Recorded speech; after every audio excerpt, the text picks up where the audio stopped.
முருகையா 78 வயது. வயோதிபர் இல்லத்தில் இருக்கும் ஒரு அமைதியான நபர். பேசுவதில்லை.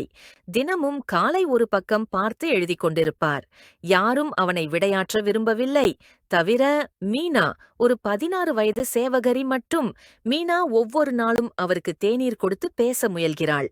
ஒரு நாள் அவள் கேட்டாள், தாத்தா, யாருக்கு எழுதுறீங்க? முருகையா முதலில் பதில் சொல்லவில்லை. ஆனால் பல நாட்கள் கழித்து ஒரு மழை நாளில் அவளிடம் கூறுகிறார், நான் என் மகளுக்கு கடிதம் எழுதுறேன். ஆனால் அவளோ என்னை 20 வருடமா பார்க்கவே இல்லை. மீனாவின் கண்களில் நீர்.